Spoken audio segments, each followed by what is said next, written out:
Hi friends, நம்ம channel வரைக்கும் subscribe பண்ணாதவங்க சப்ஸ்கிரைப் பண்ணிக்கோங்க. கூடவே இந்த பெல் பட்டன் கிளிக் பண்ணிவிட்டு ஆளுங்களை கிளிக் பண்ணுங்கள். அப்போ தான் நான் போகிற ஒவ்வொரு புது வீடியோ நோட்டிஃபிகேஷன் வரும். இன்றைக்கி நம்ம வீடியோவில் ஒரு டைம் சார்ஜ் பண்ணாலே போதும், 50 வருஷத்துக்கு நம்ம திரும்ப சார்ஜ் போடவே தேவையில்லை அப்படின்னு சொல்லிட்டு சைனாவில் இருக்கிற ஒரு பிரபலமான ஸ்டார்ட் அப் கம்பெனி சொல்லியிருக்காங்க. என்ன கண்டுபிடிச்சிருக்காங்க, இந்த பேட்டரி எதுக்கெல்லாம் யூஸ் ஆகும், இது எப்படி ஒர்க் ஆகுது அப்படிங்கிறத பற்றி இந்த வீடியோவில் ஃபுல்லாக பார்க்கலாம். இந்த வீடியோ ஸ்கிப் பண்ணாமல் பாருங்கள், அப்போ தான் நான் சொல்கிறது உங்களுக்கு என்னென்னு புரியும். ஸோ இந்த கம்பெனி பார்த்தீங்க அப்படின்னா, இது ஒரு China based start up company. இது வந்து கம்பெனி பேர் பார்த்தீங்கன்னா பீட்டா வோல்ட்டுன்னு சொல்லிட்டு இந்த கம்பெனி பேர். இவங்க தான் சொல்லியிருக்காங்க இது வந்து 50 வருஷத்துக்கு சார்ஜ் நிற்கும், இது வந்து திரும்ப சார்ஜ் போடவே அவசியம் இருக்காது அப்படின்னு சொல்லியிருக்காங்க. அது மட்டும் இல்லாமல் இதில் என்ன ஒரு ஸ்பெஷல் அப்படின்னா, உலகத்திலே வந்து யாருமே கண்டுபிடிக்காத அணுசக்தியை பேஸ் பண்ணி இயங்கக்கூடிய ஒரு சிறிய அளவில் உள்ள பேட்டரியை வந்து இவங்க கண்டுபிடிச்சிருக்காங்க. இது எப்போ கண்டுபிடிச்சாங்கன்னு பார்த்தீங்கன்னா 2021 வந்து கண்டுபிடிச்சிட்டாங்க. பட் ஆராய்ச்சியில் இருந்துச்சு. இந்த வருஷம் இதை ஸ்டார்டிங்லேயே வந்து எக்ஸிக்யூட் பண்ணியிருக்காங்க. அவங்க ப்ரெஸ் மீட்டிங்கில் வந்து இந்த பேட்டரியை வந்து அனௌன்ஸ் பண்ணியிருக்காங்க. ஸோ அதனால தான் வந்து இந்த நியூஸ் வெளியே வந்திருக்கு.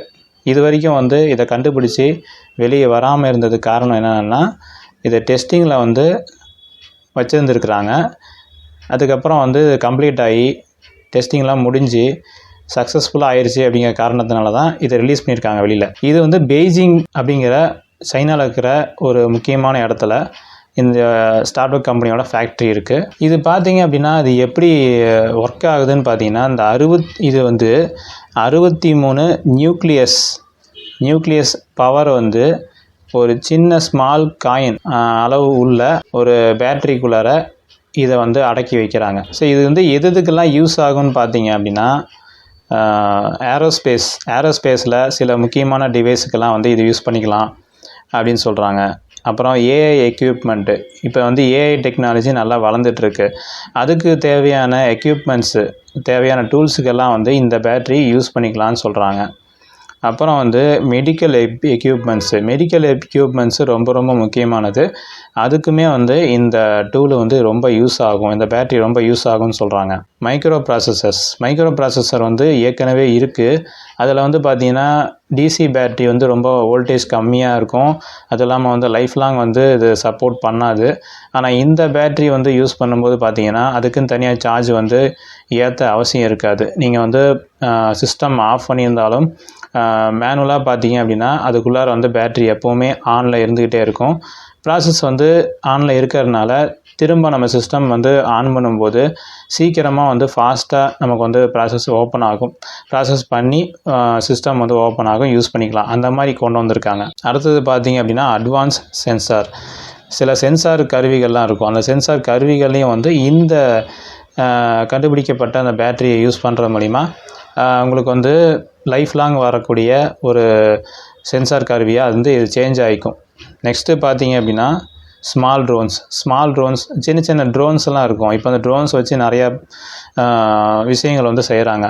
ஈவெண்ட்ஸ் நடத்துறது, அது ஷூட் எடுக்கிறது, அப்புறம் வந்து முக்கியமான ஒரு நிகழ்ச்சிகள் நடத்துறது, ஷூட்டிங் எடுக்கிறது, சில திரைப்படங்கள் கூட ஷூட்டிங் எடுக்கிறாங்க. இந்த மாதிரி ஷூட்டிங் எடுக்க யூஸ் பண்ணக்கூடிய இந்த ட்ரோன் இதில் கூட வந்து இந்த பேட்டரியை யூஸ் பண்ணலான்னு சொல்கிறாங்க. அப்புறம் மைக்ரோ ரோபோட்ஸ், சின்ன ரோபோட்ஸ்லாம் வந்து இப்போ அவைலபிளாக இருக்குது. உலகத்தில் எல்லா பக்கமும் பார்த்திங்கன்னா ரோபோட்ஸ் வந்து தயாரிச்சிட்ருக்கிறாங்க. எல்லா யூஸ்க்காகவும் வந்து ரெடி பண்ணிட்டுருக்குறாங்க. ஸோ அந்த ரோபோட்ஸ்க்கும் வந்து இந்த பேட்டரியை வந்து யூஸ் பண்ணிக்கலாம்னு சொல்கிறாங்க. சரி, ஓகே, இது வந்து எப்படி ஒர்க் ஆகுது அப்படின்னு சொல்லி பார்க்கலாம். எப்படி ஒர்க் ஆகுதுன்னு பார்த்தீங்கன்னா ஐசோடோப்ஸ்ன்னு சொல்கிறாங்க. ஐசோடோப்ஸ் அப்படிங்கிற ஒரு விஷயம் வந்து எலக்ட்ரிசிட்டியாக வந்து சேஞ்ச் ஆகுது. ஐசோடோப்ஸுங்கிறது வந்து இந்த அணுசக்தியிலேருந்து வர்றத ஐசோடோப்புன்னு சொல்கிறாங்க. அந்த ஐசோடோப்புங்கிறது வந்து எலக்ட்ரிசிட்டியாக மாறுது. இதுதான் வந்து 20ஆம் நூற்றாண்டில் நம்ம வாழ்ந்துட்டுருக்கிற காலகட்டத்தில் முதல் முறையாக அணுசக்தியை பயன்படுத்தி உருவாக்கக்கூடிய பேட்டரியாக இருக்கும் அப்படின்னு சொல்லிட்டு வல்லுநர்கள் சொல்கிறாங்க. இது வந்து இப்படியே வந்து நிறுத்திட போகிறது கிடையாது. இந்த சைனாவில் வந்து பெய்ஜிங்கில் இருக்கிற இந்த பீட்டா வோல்ட்டுங்கிற ஸ்டார்ட் அப் கம்பெனி என்ன பண்ண போகிறாங்கன்னா, இப்படியே நிறுத்தாமல் 2021 ஆரம்பித்த இந்த ஒரு ஆராய்ச்சி, இந்த ஒரு தயாரிப்பு பார்த்திங்கன்னா 25 28, 30 இந்த மாதிரி வரக்கூடிய வருடங்களுக்கு இன்னும் டெவலப் பண்ண போகிறதா சொல்லியிருக்காங்க. அதோட வோல்டேஜோடைய லெவலையும் வந்து அதிகப்படுத்துகிறதா பிளான் பண்ணியிருக்காங்க. இது வந்து எந்த அளவுக்கு வந்து பவரை ப்ரொடியூஸ் பண்ணுதுன்னு பார்த்தீங்கன்னா, இந்த நியூக்ளியர் பேட்டரியை வந்து 100 மைக்ரோவாட்ஸ் பவர் வந்து வோல்டேஜாக வந்து கன்வெர்ட் பண்ணுது. வோல்டேஜ் வந்து எவ்வளோ வோல்டேஜ் கன்வெர்ட் பண்ணுதுன்னு பார்த்தீங்கன்னா 3 வோல்டேஜ் பவரை வந்து கன்சப்ஷன் பண்ணி கன்வெர்ட் பண்ணி நமக்கு வந்து யூஸ் பண்ணுறதுக்கு கொடுக்குது. கியூபிக் மில்லிமீட்டரில் வந்து மெஷர் பண்ணும்போது இந்த வேல்யூ வந்து வருதுன்னு சொல்கிறாங்க. இது வந்து சரி ஓகே, இந்த சின்ன பேட்ரி ஒரு அணுசக்தியில் வந்து தயாரிக்கிறாங்களே, இதை வந்து யூஸ் பண்ணும்போது வெடிக்காதா? ஏன்னா ஏற்கனவே நார்மலாக இருக்கிற பேட்ரி லித்தியம் பேட்டரியே வந்து வெடிக்குது. அப்படிங்கிறப்போ இது வந்து வெடிக்காதான்னு கேட்டிங்கன்னா கண்டிப்பாக வந்து பேர்னிங் எரியாது, வெடிக்காதுன்னு சொல்கிறாங்க.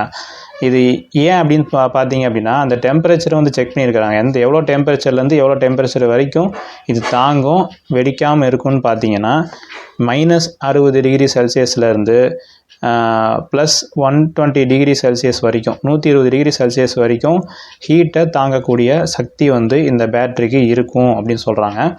இந்த இருக்கிறதுலே வந்து நம்ம கேள்விப்படாத ஒரு விஷயம். ஒரு டைம் சார்ஜ் பண்ணால் ஒரு 2 நாள் 3 நாள் நிற்கிது அப்படின்னு சொல்ல நம்பலாம். ஆனால் இது வந்து ஒரு பேட்ரி வந்து ஒரு டைம் சார்ஜ் பண்ணோம் அப்படின்னா 50 வருஷத்துக்கு வரும். அப்படிங்கிறப்போ நம்ம வாழ்நாள் முழுக்க வந்து இதை சார்ஜே போட தேவையில்லைன்னு சொல்லணும். ஏன்னா அந்தளவுக்கு வந்து சூப்பரான பேட்டரியாக தான் இருக்குது. இன்னும் மொபைலுக்கு வந்து யூஸ் பண்ணலாம் அப்படிங்கிறத இன்னும் சொல்லலை. ஒரு வேளை மொபைலுக்கு யூஸ் பண்ணுற மாதிரி வந்துச்சு அப்படின்னா கண்டிப்பாக வந்து இவங்களே வந்து ரிலீஸ் பண்ணுறதுக்கு வாய்ப்பு இருக்குது. ஸோ இந்த தகவல் சொல்கிறது தான் இந்த வீடியோ. இந்த வீடியோ உங்களுக்கு பிடிச்சிருந்தால் மறக்காமல் லைக் பண்ணுங்கள், ஷேர் பண்ணுங்கள், கமெண்ட் பண்ணுங்கள். நம்ம டெக்ஃபியர் தமிழ் சேனலை சப்ஸ்கிரைப் பண்ணுங்கள். Thank you friends.